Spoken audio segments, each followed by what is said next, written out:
All right. When your Drahthaar is 5 to 6 months of age, that's a good time to introduce them to electronic collars. Hopefully this will become a staple of their life that means that something really fun and exciting is about to happen every time you put it on. So first we'll turn our collar on and we'll put it on Enzo for the first time. And it's important to remember when you put an e-collar on a dog, you tuck the prongs up right underneath their chin, and then you want the collar to fit snugly right behind the ears. So we're pulling it tight. You can see it's just behind the ears, much higher than their normal everyday collar. All right, and he's never had one on before, so the important thing to remember with e-collars is that you don't use them to teach the dog new commands. You use them to reinforce commands the dog already knows. So for instance, Enzo should know sit, stay, down, and heel because we've worked on those so much. So with e-collars, I like to always start with the heel command as the first thing that I use the collar for corrections for. Don't start with the come command. Way too many people make that mistake where they buzz the dog just because they want him to come running. If that's the very first thing you teach them, you're gonna have problems the rest of the dog's life with every time they get buzzed, they're just gonna think they have to come running to you. And we do not want him to think that. We want the dog to realize that any sort of stimulation from the collar is simply a correction for the command given at that time, which may have been come, but it might have been heel, it might have been stay, it might have been fetch. So we start in that manner. So with the remote, I always have it set at a very low setting. We'll start with maybe like 2 out of 10 on this collar. And when you correct the dog, the key is to start with the lowest possible stimulation that gets a reaction from the dog, but we do not want to make them whine or bark. So we'll start off here with a heel. We've already worked on heeling with him, and if he pulls ahead of me a little bit, I'll kind of reach down to his flank area like I did anyway when we worked on heeling earlier, but this time I will simultaneously nick him with the e-collar. If your dog does yip, you've got it on too high of a setting, you need to scroll it back. If the dog doesn't respond in any way, then you probably need to up it just a notch. But just do 1 notch at a time, and that's why, again, I like starting with heeling, because it gives you such a nice opportunity to gradually work your way up and down the stimulation levels. Enzo, are you ready? Heel.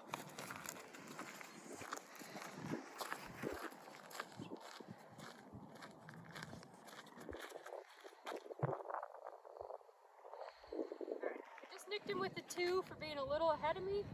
He didn't twitch his head or anything, so that means we can maybe notch it up just 1 more for this next phase.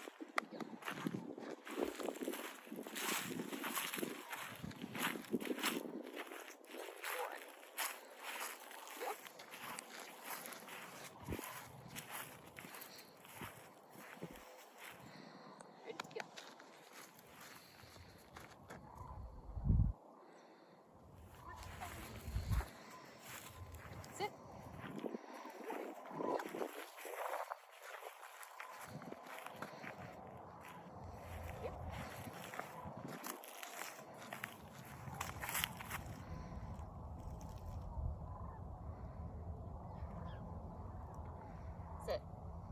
Okay, that's the first time I've seen a reaction out of him where he's acknowledging that the collar is feeling something on his neck.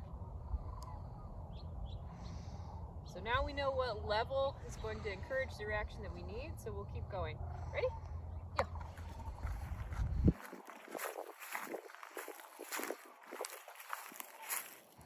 What I really like about e-collars is that it frees up our hands. You know, earlier when I was pinching his flank to get him to heel, I mean, that's a pretty assertive physical command, but if you're using the appropriate level on the e-collar, I feel like it's actually much gentler on the dog to just feel that little bit of vibrating on their skin as opposed to me physically putting my hands on them.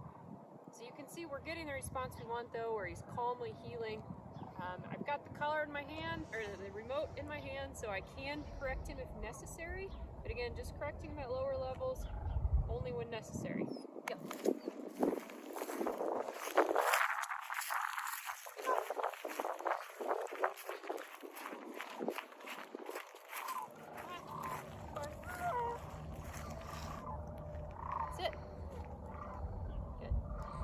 So it's important too, if you give him commands, that you still give them some time to respond. So for instance, he didn't sit immediately when we stopped, like I've been teaching him. I gave him one sit command. I gave him just a split second to make a good decision on his own and sit. I had my finger on the button ready to nick him if he did not sit. However, he did, so he didn't get any sort of correction there. Ready? All right, we'll go ahead and turn around then after this. Heel.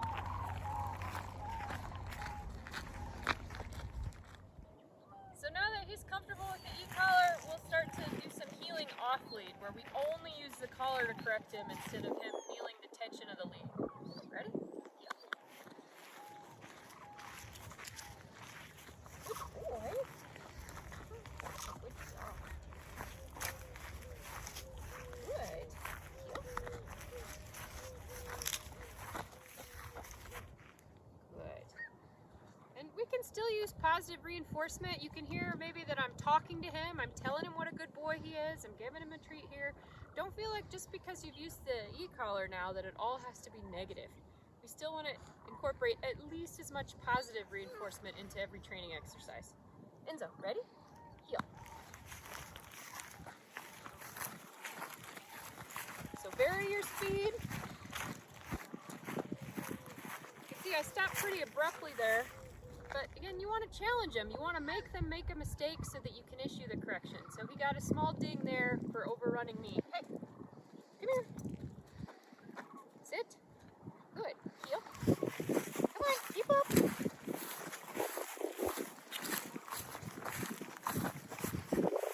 Sit. Good. So you can see there that he responded to getting nicked a little bit. We've got sandhill cranes all out behind us. He's getting really distracted, which is a great opportunity to introduce the correction to him. And then as soon as he's behaving appropriately, of course, we need to release that pressure. You should never stimulate them for more than just a split second. And then help them succeed, you know? So if you need to physically pull him back into position, do that. But we need him to be successful here. Ready? Enzo, heel. Good job, buddy.